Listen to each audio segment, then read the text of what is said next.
Reuben, I made it back from Kansas City. Man, what a travel weekend you had. It was a lot. Delays both ways, missed connections, a lot of time in airports.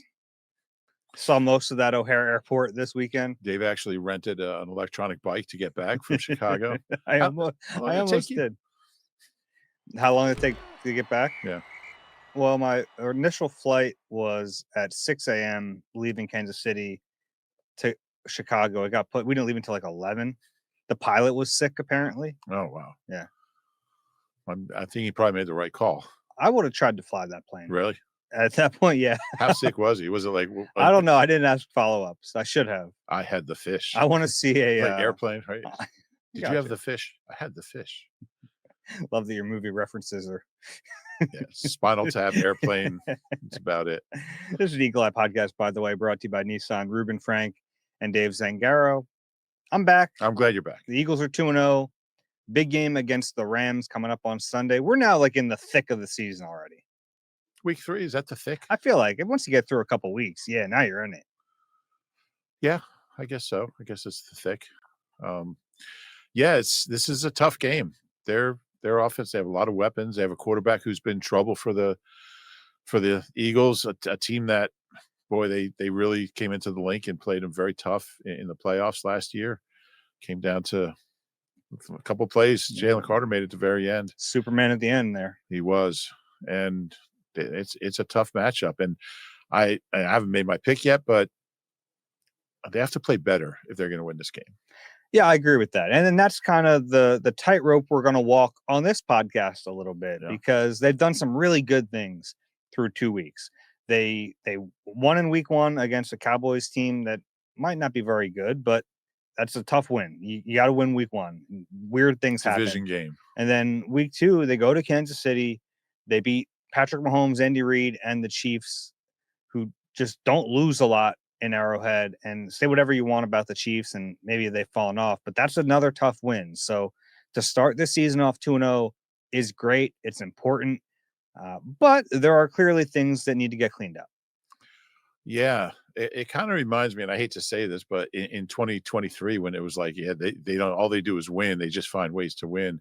I don't think that's going to happen. I don't think you can see a collapse like that, but I don't know how sustainable it is to win football games thrown for 100 yards, 150 yards. To be clear, it's not that much unlike some of the conversations we were having late in the regular season last year when they went on to win the Super Bowl. So it makes it tough to talk about these things, because on one hand, maybe they'll just figure it all out and it won't matter. When they need to pass the ball to win, they'll do it and it won't be an issue.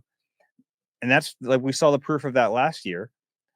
Then you're right. You think about 200 yards a game for the running game. Sure. Yeah. But then you think about 2023 and you go, well, yeah. So I think it's a little difficult to talk about, but it's part of the job, right? It's like we got to figure out where the issue might be. And it's pretty clear that right now the issue lies with the passing game. Yeah. I mean, I still think they're a really good team. I'm not swaying for my Super Bowl pick. I think they're going to win the NFC. But you're not going to go to the Super Bowl throwing 1 10-yard pass per game. I mean, you just aren't, especially once you get into, a game against the Rams could be a shootout.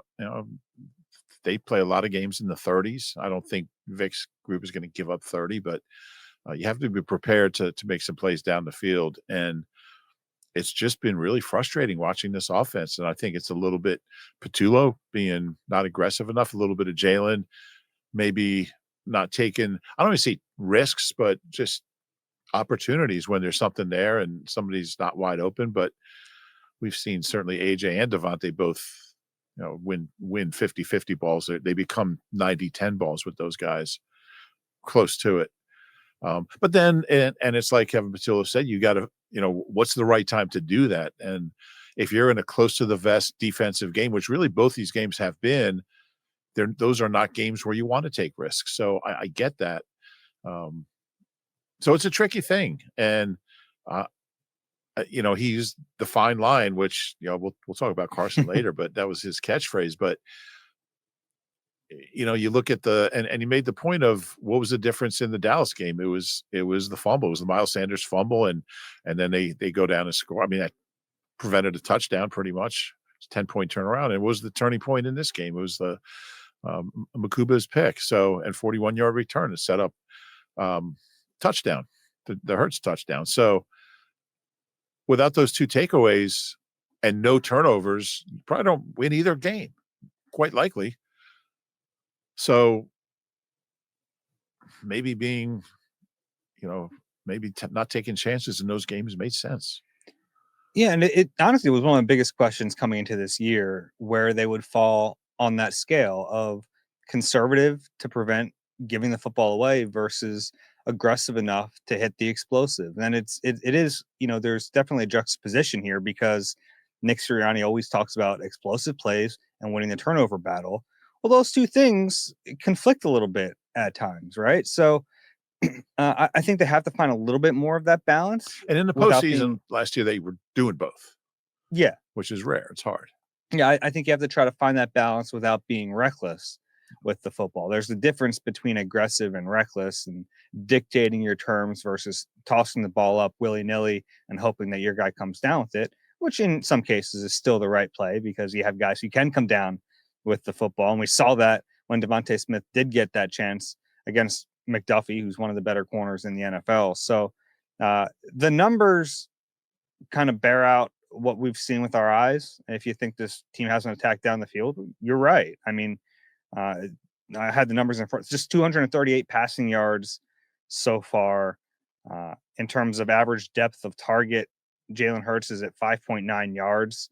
It ranks 33rd among 34 quarterbacks with 20 dropbacks. So like all the numbers here, the Eagles, the way they dictate explosive plays is runs of 10 plus yards, passes of 16 plus yards. They have just 2 passes of 16 plus yards, the fewest in the NFL. By far, right? I think Tennessee is next with like 5. The Saints have 5. The Saints, yeah.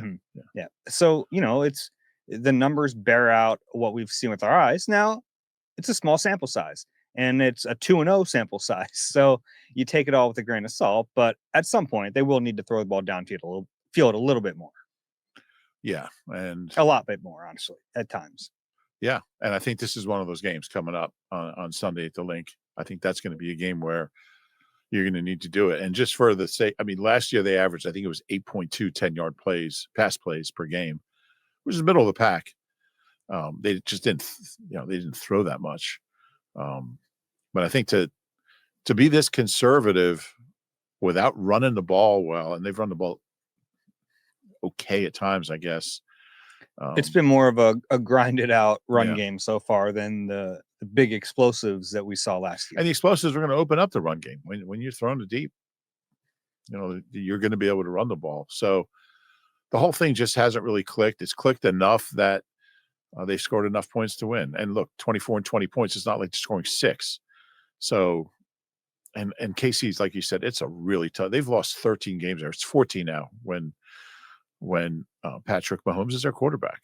And he's been their quarterback a long time. I think he's 58 and 14 now at home, including the postseason.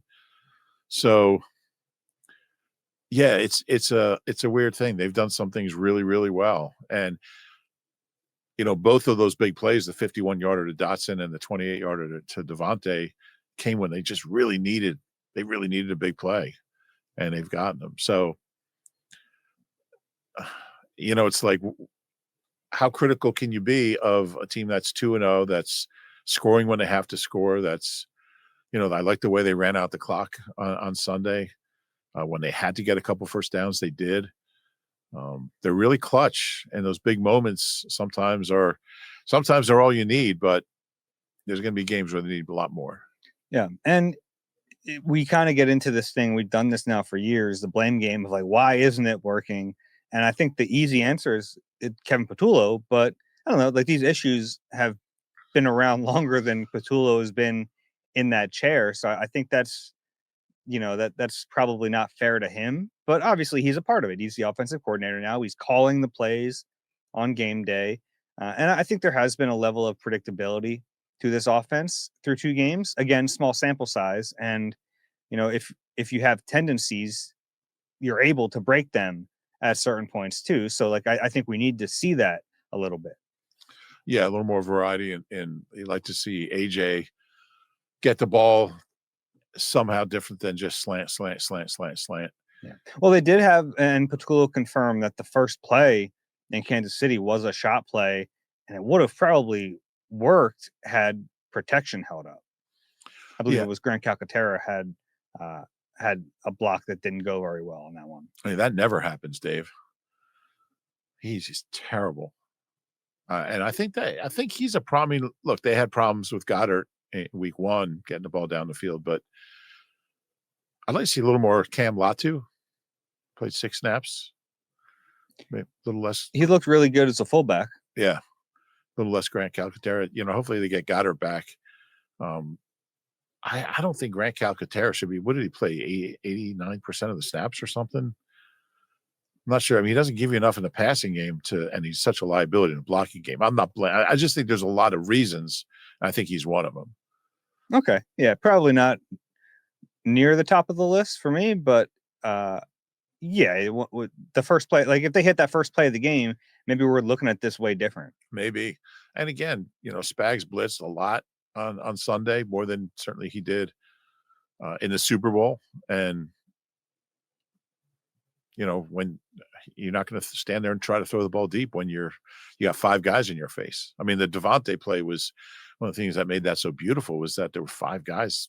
I mean, he brought 5 guys and Jalen was able to just lob it up there and 50-50 ball. And like you said, McDuffie's really good. He overran the play just enough to give Devontae some daylight.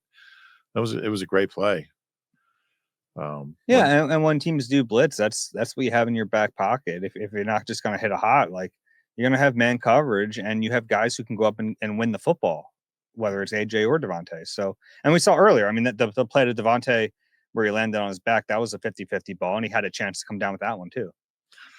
Yeah, you're right. So if teams he came down on his back, he came up in the clutch. That's going to be on T-shirts from Jalen. Probably is already. It's probably on his website. No, that was good. I did love the moment. Like you could see it, like it clicked, and he's like, "I got it." Yeah. After he said the first part, you could see like the light bulb. Yeah. That was good. And he had that little smirk. Mm-hmm. Like, I know I said something really profound here. I'm just not sure how profound. But let's get that on a T-shirt. I'd like to see more of that when he's getting blitzed. Just throw it up. He hasn't thrown any interceptions. Yeah, he's got like the 4th longest interception streak in Eagles history now. He's like 40 off. I think the record's 233. Nick Foles set that in the first time here in 13. I think he's at 185, which is a lot of passes without interception. I wouldn't mind one, just kind of. Well, I don't want to put it that way. No, but you know what I mean? Like, I sometimes, and I think Jalen's been there in the past where he's trying to not throw interceptions. I don't think it's like, I go back to the straitjacket comment.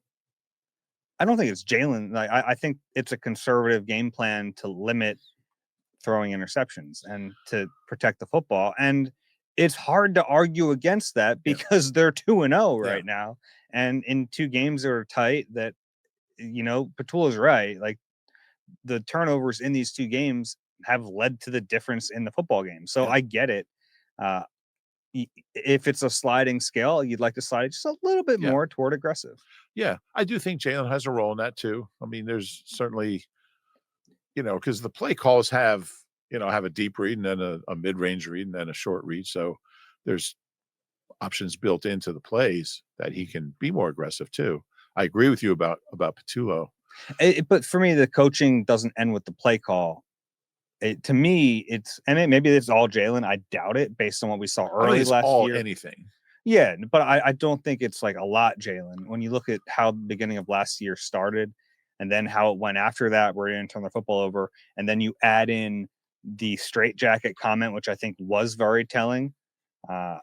You put that all together, and it seems to me, and only the people in the building truly know, but it seems to me like he's being coached not to turn the football over, and that isn't just the play call.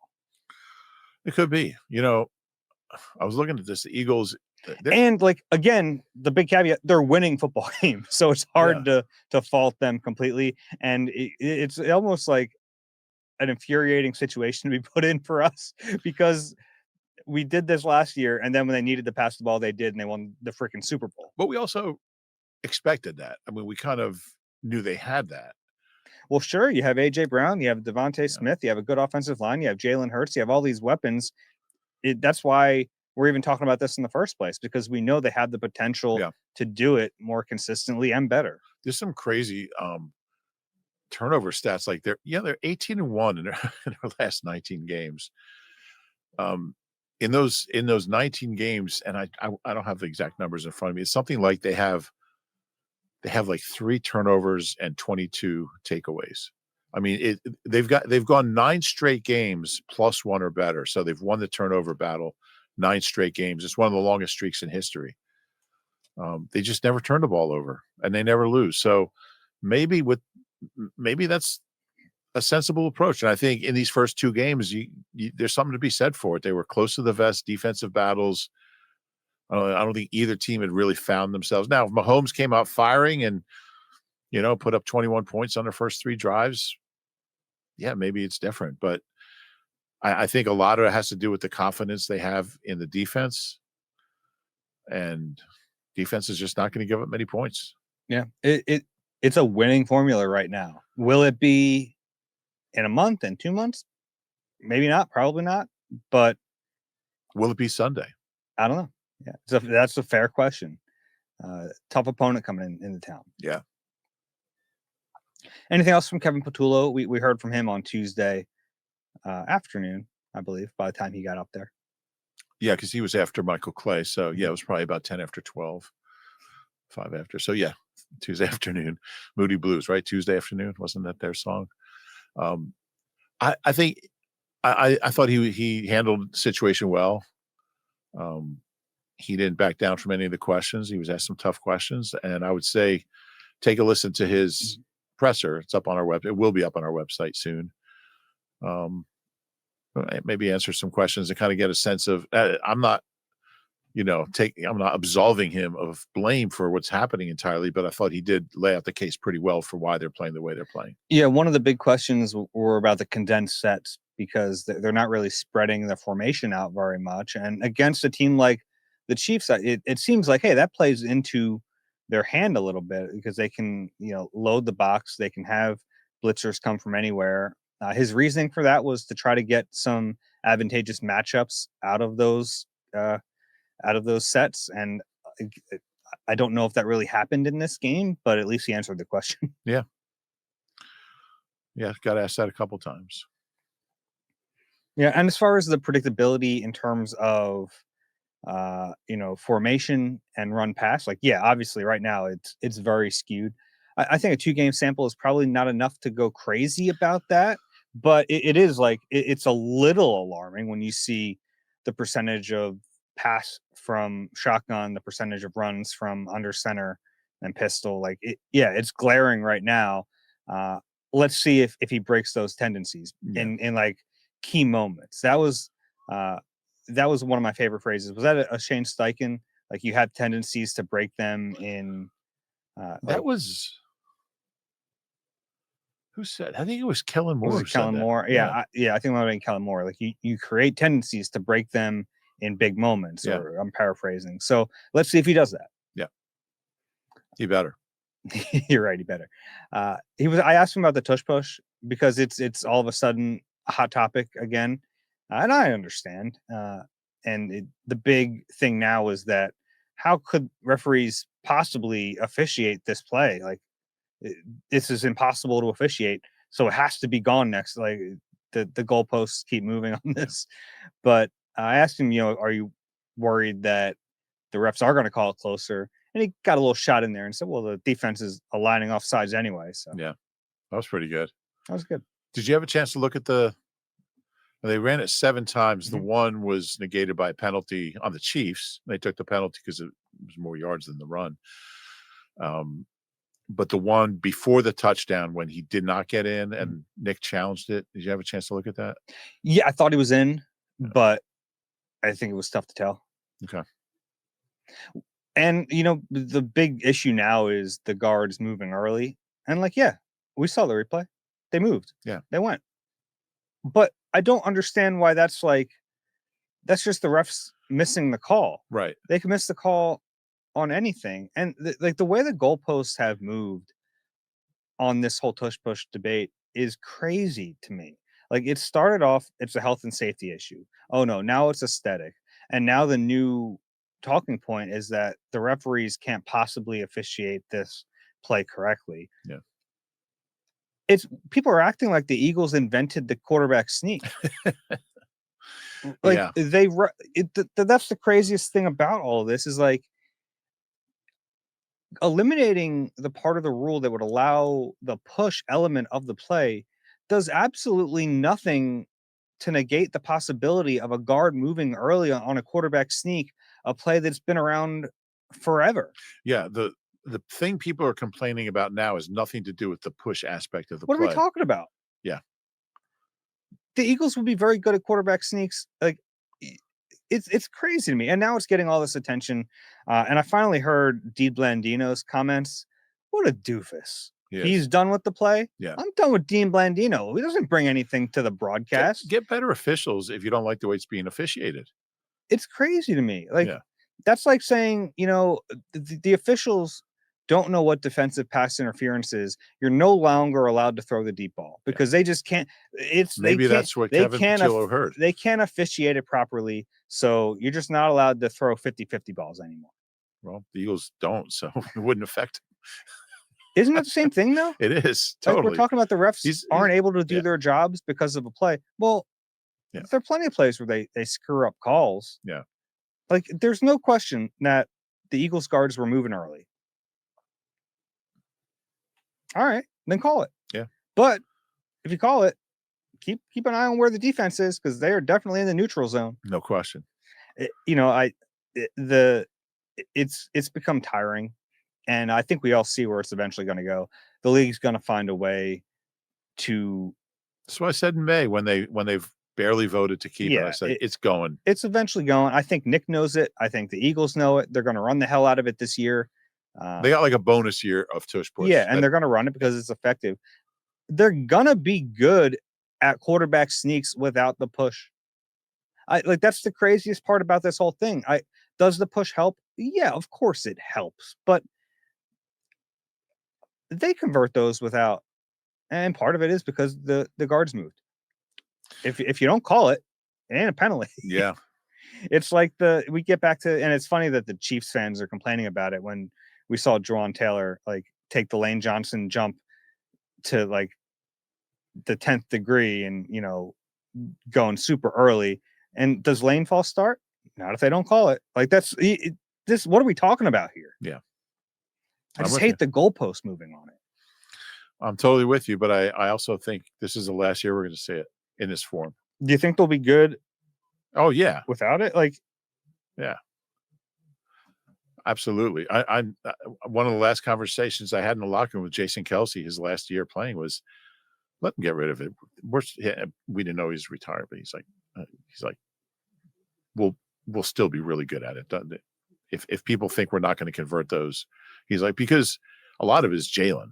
I mean, just how powerful he is. It's Jalen. It's the guards. It's leverage from the guards and centers. Yeah. You know what the Chiefs are doing? They're grabbing Jalen's legs. Mm-hmm. That's smart. Because that's where he gets his power from. Yeah. Didn't stop. Didn't work, but it was a good idea. You know what's going to happen? They're going to make the guards jumping or lining. They're going to make this a emphasis point this week. Yeah, they're probably going to call it. Guaranteed it's called. Yeah. Even if they don't move, it'll be called. That'd be tough. No, because the refs want to make their superiors who are sending out these memos about point of emphasis, they want to make them happy. Well, it'll be Sean McVay was actually asked about it. I have the quote in front of me. And he said, that's something, with anything, you talk to the league office about how a play is going to be officiated, this and that. And he said, it'll obviously big talking point because they're such a damn good team and it's such a successful play for them. Those are conversations with the league office, but I'm sure they'll have the same ones and operate within the confines of not getting a little bit of a rolling start before the ball is snapped. We'll see. Yeah.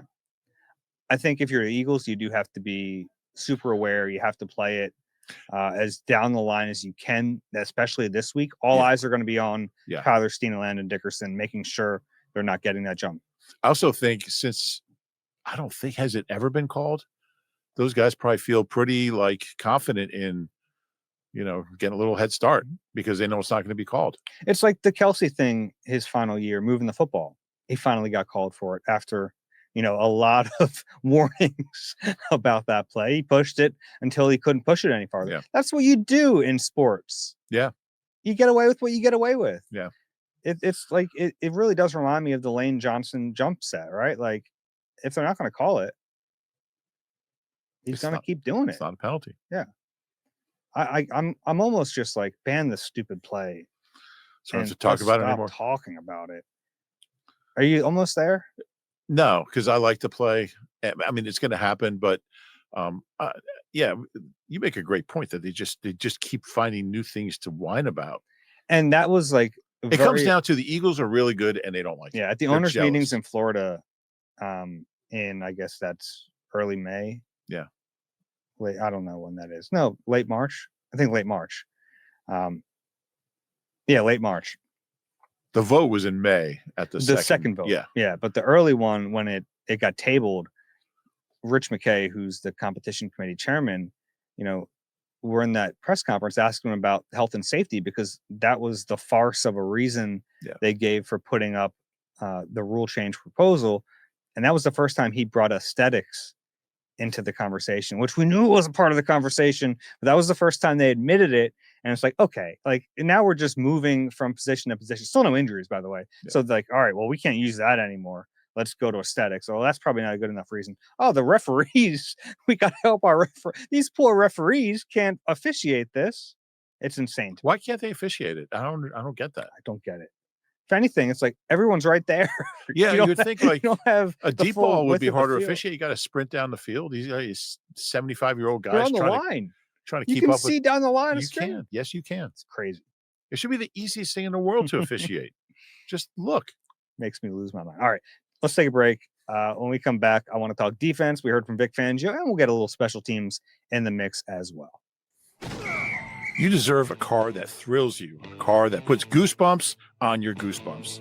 At Nissan, we've got everything from turbocharged SUVs to 100% electric vehicles that'll make your heart beat faster. Experience the thrill for yourself and shop your local Nissan store and NissanUSA.com today. Back on the Eagle Eye Podcast, brought to you by Nissan, Reuben Frank and Dave Zangaro. All right, no more Tush Push talk. Let's talk about defense a little bit. Heard from Vic Fangio on Tuesday. You want to just ping pong this back and forth? Let's do it. Any big takeaway from Vic? Well, he basically said Jalen Carter's out of shape. Mm-hmm. That was really interesting, unprompted. And it was something that during the game I was watching, and there were, he took some plays off. Like he clearly wasn't at the high enough conditioning level to be able to play the amount of snaps he did. Yeah, and that wasn't an issue at all last year. So he brought it up himself. He says something he's got to work on, and he said he talked to Jalen about it, and Jalen understands. I asked how it got to this point, and he blamed the short practices, which he'll blame anything. Yeah, he'll blame the short practices on everything. They're not that short, but compared to what Vic's used to, they are. He blamed, he had that shoulder, which limited him. I guess a shoulder can limit your cardio. Yeah, if you're just not in practice as much. Yeah. He didn't miss that much time, did he? Not a ton. Not a ton. What else did he blame? Not playing in the preseason games. But yeah, I thought that was very interesting. He's clearly, he knows how good this kid can be, and he wants to make sure Jalen Carter doesn't settle for being not the player he can be. And he's going to push him. And I'm glad. Yeah. And I think back to last year, he kind of got a ramp up to being the guy who was out there for, 90% or 85% of the snaps. It didn't start off that way. I'm looking at his snap counts from last year, 76%, 75. Then he jumped up to an 89, 67, 75, 79, 77. And then at the latter half of the year, it was like 96. There was 100 and 84 at 98, 90, 99. So he got a chance to ramp up into that shape last year. Vic tried to start it from the jump. this year. Well, he tried in week 1. It didn't work, I guess. But then week 2, he starts from the jump with a big portion of the plays. And I think without that ramp up, Jalen might not have been ready for it. Yeah, it's certainly possible. 80% of the snaps in Kansas City. And how many defensive snaps did they play? He played 48 of 60. Yeah. I mean, look, you're about to get a bag, as they say. $40 million a year. Who knows? Is that what you say too? I don't say that. I never heard that until I heard Slay talking about at the Super Bowl, talking about Bradbury. So he was asked about Bradbury. That's the first time I heard a player say that. Oh, the 22. I was like, why was he talking about Bradbury? No, the previous one. It's funny you have to differentiate Super Bowls. Now you do. Yeah. So yeah, I'm not saying he's not going to get paid if he doesn't get in tip-top shape, but might not be as much if he can't get to where, because he's going to get there and he's going to get paid. He's going to get paid, but he's got to be the player that, like, if he just has an average season, I think it might make a difference. Yeah, I mean, he played really well in week 2. Yeah, he did. He had 3 quarterback hits. It wasn't like, he did take a few plays off where he just was gassed. And I think that's something where Vic has to be honest about it too. Like, is it worth having Jalen on the field if he's not going to be Jalen? You have to figure that out. But when he was feeling good, he was really effective. Yeah, so it's a matter of consistency. But I have we saw it last year with that ramp up. I think eventually he'll have 90% of the snaps and he'll have no issue. It's funny because Jordan Davis was always the one that, you're concerned about his fitness. And now he's in incredible shape. He's playing really well. And it was always like Jalen Carter telling Jordan to get into shape. Now, it's probably the opposite. But yeah, he's got to get there.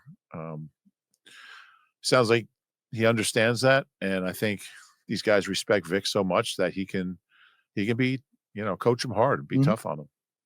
All right. My thing from Vic was talking about blitzing, because he blitzed in this game against Kansas City. He did not blitz once in the Super Bowl, or as he called it, that other game you're referring to. He said he just didn't need to in the Super Bowl. And that's kind of fun. And he was also asked if some of the blitzes he ran in week 2, he had in for the Super Bowl. And he said, not really, like maybe a couple of them. He said, typically they're just like the blitzes they have up.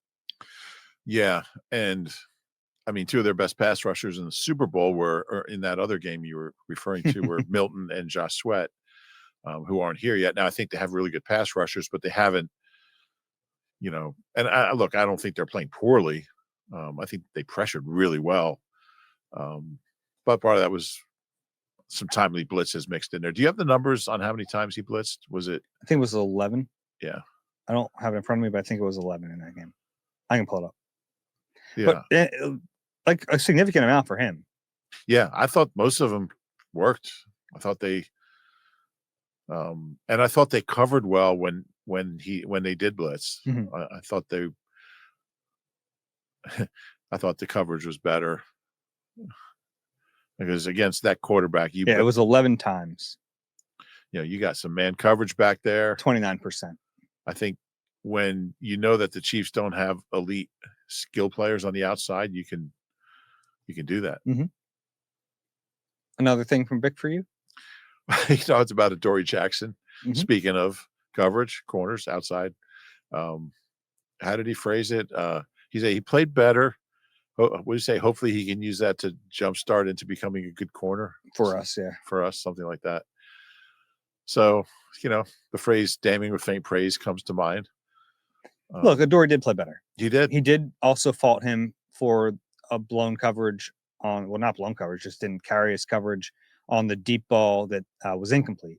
Yeah, and he wasn't afraid to say it. He brought that up. That was Adoree.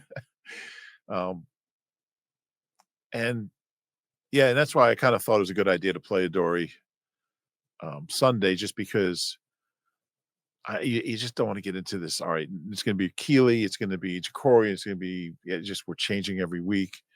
I think you had to give Adoree at least a chance to play against a team that didn't have CD Lamb. And he played better. I'll give him that. Yeah.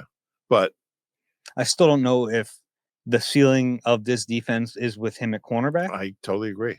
But he played better, and you give him credit for that. And the Rams have especially in man coverage. Like, I know you're not facing great receivers, but it's a tougher assignment, and he handled it well. There's going to be 2 great receivers in that building right across the street on Sunday. Mm-hmm. So that's going to be pretty interesting. And a quarterback who, even with, what is he, 38? How old Stafford? 38 and something like that. I don't think he's quite 38, is he? A back. I didn't bring my laptop out. I had to charge it. He said it's 37. Oh, I'm sorry. When's he turn 38? In February. Okay. Sorry, I'm off by a few months. 5 months. But yeah, I mean, the back, he said, is fine, but he also said when he flies to the East Coast, he feels like an old man trying to get out of his seat. He's really good. He's always played well against this team. So it's a challenge, and Adoree's going to have his hands full. Yeah. I asked Vic about the Rams and where it starts, and he brought up McVay and the offense and everything he does. Although Vic has had a lot of success against that style of offense. Yeah. And we go back to that ESPN article like 5 years ago at this point, where all those guys from the tree were like, yeah, Vic gave us the hardest time. Yeah. Going into a game like this, you just feel so fortunate to have him. Because they have weapons, they have the ability. He talked about what a really good play caller McVay is, which is true. He's really lavished a lot of praise on him. It's going to be a great matchup between 2 really terrific coaches. Anything else from Vic? Anything else from Vic? Yeah, those are the main points. I liked what he said about Moro Ojima, where he's like, it's time to stop being surprised by him. He's a good player. The kid just asked, how did he play? He's like, well, it's time to stop being surprised. He didn't say he was surprised, no. But he got his point across. Yeah, but I think that's his point. It's like, everyone thinks it's a former seventh round pick who's filling in for Milton Williams, a guy who just got $100 million, is like a downgrade somehow. And no, he's playing really well. Pressure rate's high. Picked up his first regular season sack in week 2. Right. It will not be his last this season. He's going to pile them up, I think. I think so too. Good player. Okay. Michael Clay. We got into the weeds with Michael Clay a little bit. Bit too much. Not for me, man. I enjoyed it. I got us into the weeds with Michael Clay about the kicking balls. Yeah. But you know about this, right? So like there's a new rule this year where I did not know about okay. So I do now. I'm well versed in it. Yeah. So basically before the teams would have like an hour to work in a kicking ball before the game. So they're mad scramble to really break it in. Now they have the full week to get the kicking balls ready, and they travel better when you break them in and they don't have that like that hard like plasticky shell. You have a film on it. Yeah. So like once you break that down, they travel better. So that's been like the theory is that's what's helping to see all these long kicks in the NFL this year. Yeah, Jake's got 2 58-yarders. Seems like 60's a new 50. Guys make 60s now kind of routinely. Do you know there's been 114 58-yard field goals in NFL history, and 5 kickers have accounted for 35% of them? Like Aubrey, Jake, the guys, Matt Prater, just all those guys. Tucker, I would think. No, he's not on that list. There's like 5 guys who've had. He only had 3. Oh, Bucker. Butker has 5 Butker has 5. Okay, because Jake has the 3rd most. 2 in a row. First kicker ever with 1 in each of the first 2 games. But there's definitely something's changing with kicks. Do you think the league's going to do anything to make kicking feel like narrow the? We actually got a question about that, I think. Oh yeah, or someone, because it's like you get to midfield and you're making a feel. It's like, is it too easy? I don't know. I don't know the answer to that. And at what point would the NFL want like, let's see more offense? Let's not see field goals. Yeah. I mean, you're right. They're like getting too good. I mean, how do the Giants feel? It's like, oh, we kept them to the midfield and come out and tie the game with a field goal. Did you see that kick? I didn't see it live. I saw it after. Yes. That was a game. It felt like neither team really wanted to win. Yeah. I'm not sure either of those teams is very good. No. Yeah. Poor Giants. Eagles in first place. You know who's a Giants fan? Katie from Stathead. Oh. Or a Pro Football Reference. Big Giants fan. She's from Connecticut. Okay. And her mom went to the same high school as me. She's from Connecticut and isn't a Patriots fan? No, if you're from Southern Connecticut, like, okay. Yeah, Danbury area, yeah, you're half an hour from Manhattan. Oh, okay. 40 minutes from East Rutherford. You're not going to be a Patriots fan. Not New England. I mean, let's go with you. Let's get your Connecticut geography. Sorry. I apologize to Southern Connecticut. Yeah, you might want to send Katie an email. Apologize. I will not. Anything else from Michael Clay? No. He did say something interesting. I don't know if he intended to, but he was asked about Jake and the difference in last year when he was 1 for 7. It might have been me asking the question. And he said he got his confidence back. Yeah. Kind of snuck that in there. And Jeff McClain followed up, which was good. And he kind of backed off. He said, well, you have to ask Jake about that. But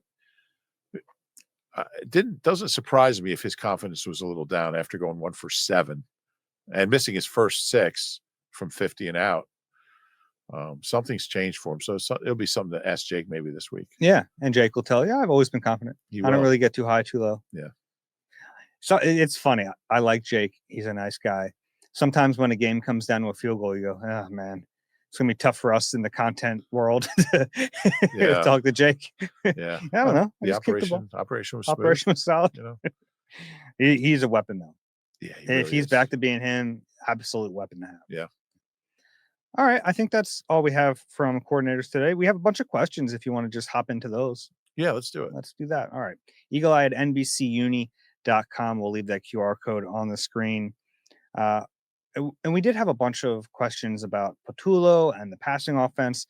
We're going to skip a lot of those. I feel like we touched on so many of those topics, but this one's maybe a little bit different. From Nathan. Hey guys, good win, but Hurt's inability to pass the ball is 100% hurting this team. His good passing games occur less frequently than a solar eclipse. Is he just too passive? Guess we have to look forward to more AJ Brown no yards drama this year. I don't think it's inability. I mean, we've seen on the biggest stage in the world, we've seen his ability. Yeah. So to me, that's the wrong word. His career accuracy just keeps going up. He doesn't throw many incompletions. Hasn't thrown an interception. There's a lot to like about the way he's playing. He's managing the game. He just is piling up a bunch of yards. Those games are going to come when they need them, and they might need them Sunday. The frustrating thing for me is it's not his inability; it's the offense's inability to make those plays. And I think that's a little Patullo, a little Jalen, maybe some other factors that we mentioned. But yeah, when we're slicing up that pie, I think it's probably unfair to give Jalen the biggest slice. Definitely. Okay. Next one from Paul. Hello, first time, long time since the Rube Nose days. Oh, and never miss an episode. Thank you guys for all your hard work to provide us with a great podcast. I don't know that. So this podcast feed, I guess if you scroll all the way back in your feeds, this would have been Rube Nose. It would have been you just rambling by yourself. So what's the difference? Just I just interject occasionally. Are we getting close? Oh, let's find out that later. We getting close to our 1,000th. Weren't we like at? The finder's like, I don't know. You were the one who told me. Anyway. I have no idea. We'll look that up. Question. After watching the game, one thing that I saw that really annoyed me was the roughing the passer penalty on Jahad Campbell. On the play, he was rushing Mahomes and jumped into the air to go for the deflection. His momentum carried him forward, and his hands grazed 15's helmet. It bothered me that this is a penalty. There wasn't any ill will in play. It was just momentum from Campbell trying to get a deflection. What do they expect players to do? Defy the laws of physics? Mm-hmm. Would love to hear your thoughts. Yeah, I mean, the worst one I ever saw was, remember when, I think it was Derek Barnett, and it might have been Daniel Jones. He just grazed the back, his finger just hit the back of his helmet as he was flying by. I don't remember that one. And it was really costly. It was fourth quarter of a close game. And I mean, it is ridiculous. I think you have to have, I get the rule. You're trying to protect quarterbacks. I understand that. I'm all for that. but you also have to have some judgment within that. Yeah. And if you just graze the back of his helmet, and on this one, he left his feet, and like the intent can't be what matters. Like if you hit someone, you know what I mean? So there's a gray area, of course. But it wasn't like a smack. No. But once you leave leaving your feet is kind of on the defender, if that makes sense. I guess, but you still have to be in control of your body. And there are some really tough ones where think about the Reed Blankenship play from week 1, right? Like, what's he supposed to do there? I don't know. Yeah. By the letter of the law, is it a penalty? Yeah. How's he supposed to stop? Like, there's just some of those plays where I feel like these guys should be allowed to play football. Yeah, they are. They're playing. I understand. You had a question for me too. What is your favorite country that you visited in all your travels? Ooh, I like that. And why? And what country haven't you been to that you're most looking forward to next? I think my favorite trip of all time was to Uganda. It was just really different. And a country that I haven't been to, I've always wanted to go to New Zealand. A little tough with our schedules because I want to go in their summer and it would be our winter, and we just don't have a ton of free time. How about the bye week? Probably too early, and that might be a long travel schedule. Okay, from Andrew. When do you think we will see Jacorian Bennett? I was again not impressed with Adoree. He did have one pass deflection from what I saw. That pass was still caught, though. We talked about it. It was better. Yeah, I think this game is going to be such a test for him. Mm-hmm. Over under. All right, so what week are we in now? We're in week 3. Over under week 4. Who's after the Rams? Tampa? Mm-hmm. So chance for the 2 really good offensive teams in the next 2 weeks. Who will be the starting cornerback for Tampa? For Denver the week after. Denver's at home after Tampa? Mm-hmm.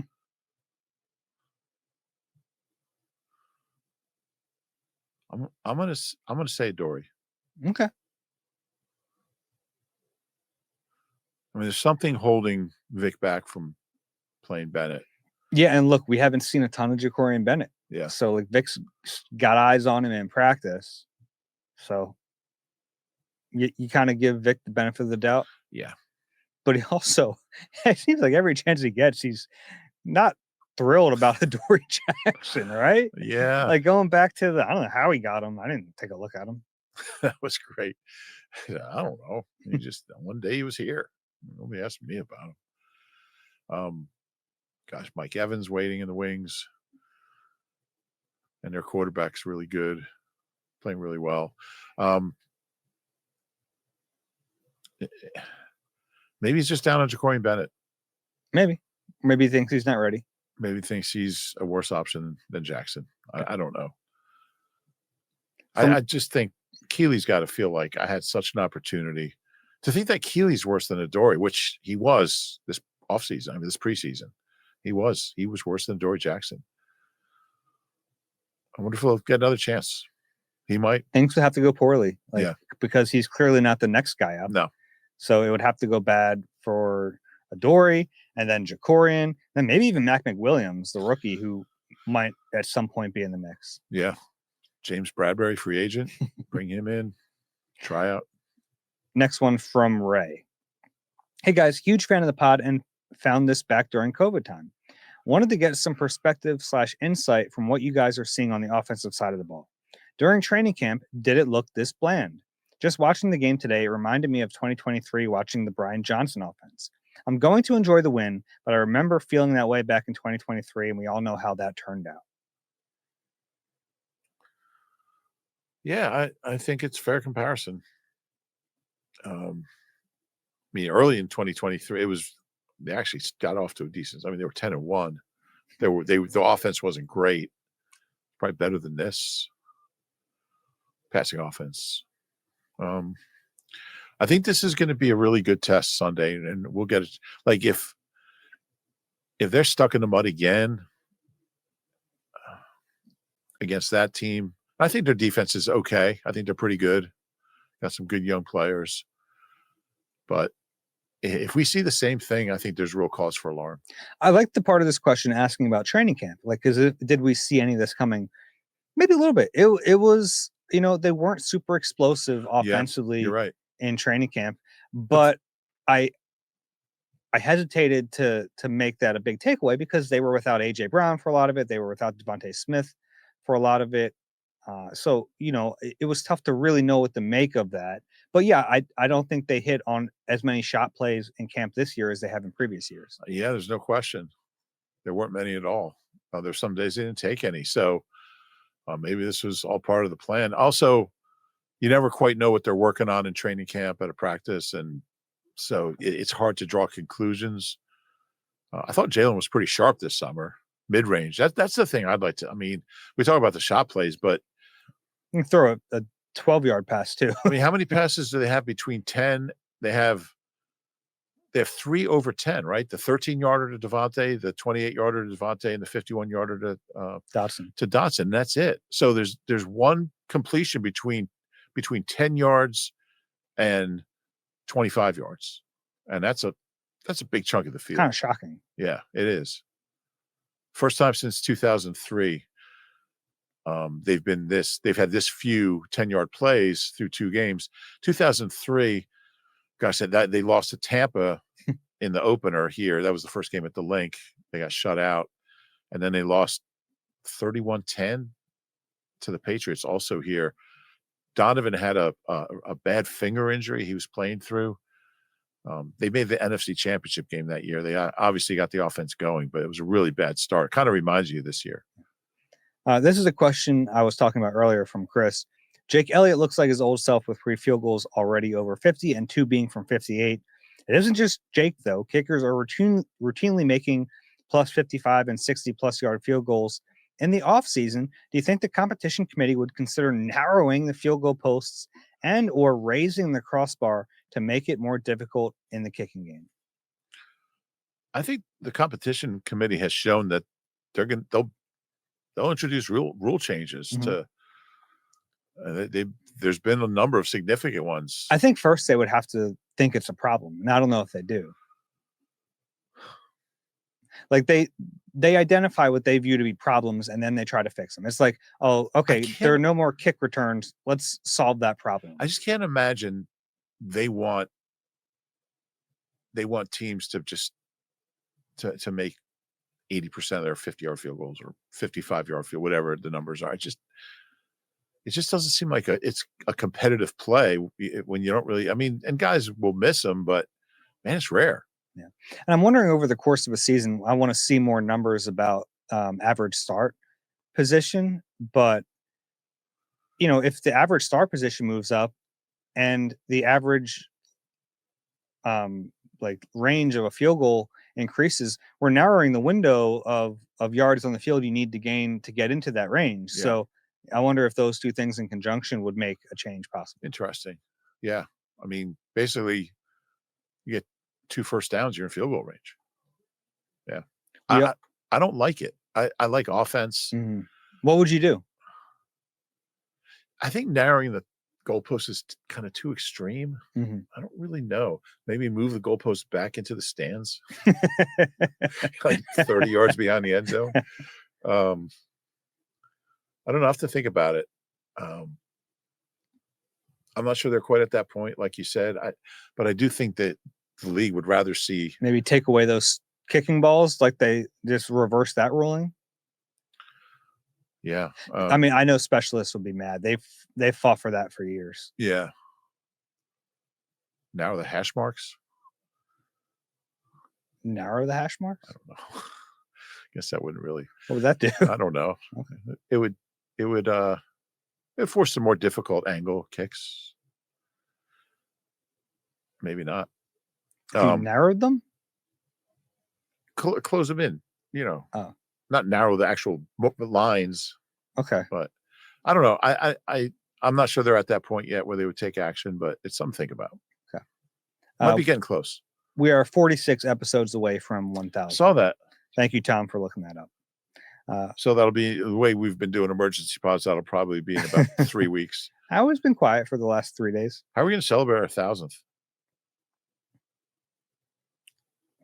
Cake. Okay. I'll bring a cake in. Oh, that's exciting. All right. What kind of cake? I like a good carrot cake for 1,000th podcast.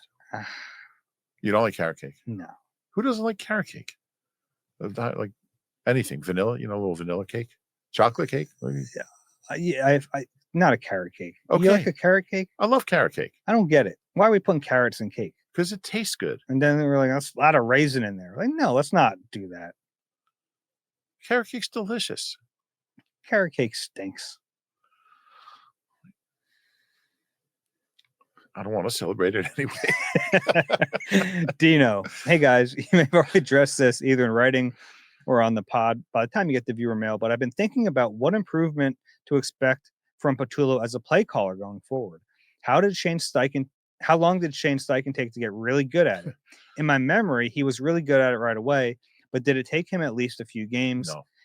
Is the former or latter scenario more typical for a good to great play callers in your estimation? Thanks as always. It's a great question. It's a concern. Nick was bad at it, and he realized that pretty quickly in 21. Some guys have a flair for it. Shane did, I think, from game one. He just had a knack for it. And a lot of it is just understanding your personnel, understanding the defense and what they're trying to do. Using plays to set up other plays. Shane was great at that. Man, I thought he might be getting fired, but they're off to a good start. Those Colts. So are the Gannons. Fighting Gannons. Both 2-0. Yeah. So yeah, I think who have we seen like get better at it? The guys, Doug. Mm-hmm. I think Doug was pretty good at it in 16. I think he got better at it though. He got a little better at it. I mean, I think he had better players in 17. Quarterback the first month of Doug's coaching career, it's true. They were flying up and down the field. And that was with a rookie quarterback who wasn't the quarterback for a long time going into that season. That's right. Remember when Chase Daniel was mad that they jumped him? He was. Still one of my favorite things. It was. Oh, I saw Gardner Minshew. Oh, yeah. Did I mention that on the last pod? No. Waiting to get into the Eagles locker room. The KC Arrowhead's like a old stadium that's not a great setup. Little tiny hallway between the locker rooms. And he was walking by. Hey, Gardner. Good dude. Good to see him. Yeah. Yeah. Do you know the Arrowhead was built the same year and designed by the same designer as the Vet? It's crazy. And they both opened the same year. I guess was it 71 or 72, and obviously the Vet has not been maintained as well. it's now a parking lot. I think that's fair to say. But Arrowhead's still, for an older stadium, it's pretty nice. Yeah, it's not bad. It has like an old school feel to it. How's the walk to the stadium from the parking lot? I was in like a tailgate lot. I had to it's funny because you have to park in a tailgate lot. No one wants you to park near them. They want all the space they can have. Yeah. So luckily they had attendants parking, not parking us, but telling us where to go. So hey, it's this guy's call. I'm just parking where he tells me. Yeah. Did you get any barbecue walking in? I didn't. It smelled great. Yeah. I got some barbecue while I was in Kansas City. We were getting ready for pregame in here before the Cowboys game, and Barrett just went outside looking for. He comes in with this giant plate of food. I was like, "Where'd you get that?" He's like, "I just went out there, and people started giving me food." People are very kind when they got a tailgate going. Yeah. They're just so happy to be there. But anyway, Gardner, good dude. Yeah, that's all we finish it there. I think that's good. If you have a question for us, eagleeye@nbcuni.com. If you enjoy the Eagle Eye podcast, please do us a favor, rate and subscribe wherever you get your pods. If you're watching on YouTube, click the like button, subscribe there as well. Week 3, we'll talk about the Rams game a lot on Thursday, but Reuben, any final thoughts? Well, you mentioned that quarterback who was a rookie in 2016. He's going to start against the Bengals, against Jake Browning. Yeah. So I'm Battle curious. Of the backups. He's only the third quarterback to start a game for 6 different teams, drafted in the first round, joining Earl Morrall and Vinny Testaverde. Wow. Pretty good company. I'm excited to watch Carson play. I am too. Yeah. I think at this, I don't know what the fan base feels about Carson at this point. I feel like we're so far removed from it. The Eagles have won a Super Bowl since he left. They've been to 2 since he left. I don't know. I'm excited to watch him play. Look, they don't win a Super Bowl without him in 17. He 11-2. That stretch where they win 9 straight. I mean, he played as well as any quarterback's ever played here, ever. Anybody. Maybe, I mean, Nick was really good for that one stretch in 13, but then didn't start as many games. So if you're a real Eagles fan, I think you're grateful for what Carson gave you. Obviously, it went bad and it got a little and ugly. He was at fault for some of it. Absolutely. Of course, yeah. Absolutely. For most of it. But what he did in 17, nobody should forget that. Yeah. All right, let's wrap it up there. For Reuben Frank, I'm Dave Zangaro. This has been Eagle Eye, presented by Nissan. We'll talk to you again soon.